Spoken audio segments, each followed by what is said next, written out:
జగ్గంపేట నియోజకవర్గంలో రాజకీయ సిగ్గలు రాజుకున్నాయి. బురుగుపూడి మాజీ సర్పంచ్ పాటంశెట్టి సూర్యచంద్ర చేసిన ఆరోపణలపై తెలుగుదేశం నాయకులు తీవ్ర స్థాయిలో మండిపడ్డారు. స్థానిక రావులమ్మ నగర్లోని పార్టీ కార్యాలయంలో ఏర్పాటు చేసిన విలేకరుల సమావేశంలో వారు సూర్యచంద్ర తీరును ఎండగట్టారు.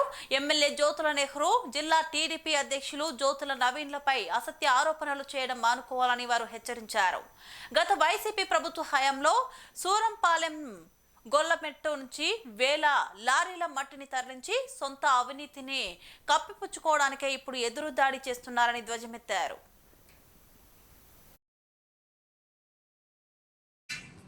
మొన్న జరిగినటువంటి ప్రెస్ మీట్లో మేము చెప్పడం జరిగింది. దానికి కనీసం సమాధానం చెప్పకుండా ఆయన పాత పంతాలు వెళ్తున్నటువంటి సందర్భం. మేము అడిగిన దానికి ఆ గ్రామంలో ఉన్నటువంటి నాయకులు మాట్లాడినటువంటి సందర్భంలో నువ్వు ఐఎస్ఎల్లో నువ్వు దెబ్బేసావా లేదా, లేకపోతే నువ్వు సిమెంట్ రోడ్లు వేసినప్పుడు నువ్వు 1500 తీసుకున్నావా లేదా, నువ్వు పెన్షన్దారుల దగ్గర 500 తీసుకున్నావా లేదా అని వాళ్ళు ఆరోపించడం జరిగింది. దానికి నువ్వు ఆ జరిగినటువంటి ప్రెస్ మీట్లో ఆ గ్రామానికి సంబంధించినటువంటి వాళ్ళు చెప్పినటువంటి అడిగినటువంటి దానికి నువ్వేమైనా సమాధానం చెప్పావా? ప్రెస్ మీట్లో చెప్పలేదు. పైగా ఎమ్మెల్యే గారు ఫోన్ చేసి ప్రెస్ మీట్లు పెట్టమంటున్నారు, అందరూ నా సోదరులే అన్నారు. మా నాయకుడిని అంటే మాకు కోపం వస్తుంది. ఒక మచ్చలేని నాయకుడిని నువ్వు పదే పదే మచ్చేస్తూ ఉంటే దాన్ని ఖండించవలసినటువంటి బాధ్యత మా మీద ఉంది. మాకెవరికి చెప్పక్కర్లేదు, మేము ఖండిస్తాం. ఇకపోతే మట్టి, ఇసుక బాగా ప్రధానంగా ఈ రెండాటి మీద 200 కోట్లు వచ్చింది అన్నాడు. దాని మీద బాగా అవగాహన ఉంది అతను. ఎందుకంటే గతంలో అతను లారీలు కొన్నాడు.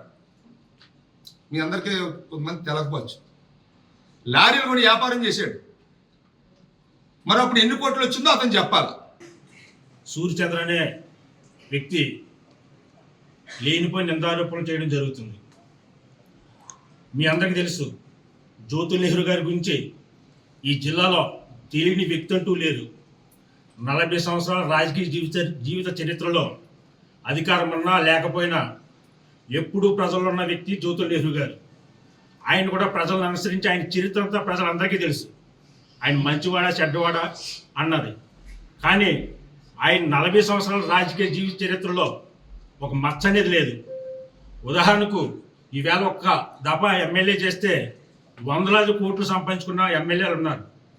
జ్యోతుల నెహ్రూ గారు 40 సంవత్సరాల్లో 4 సంవత్సరం జబ్బులు చేసి కూడా ఈ రోజు కూడా అప్పులు చేసే పరిస్థితి.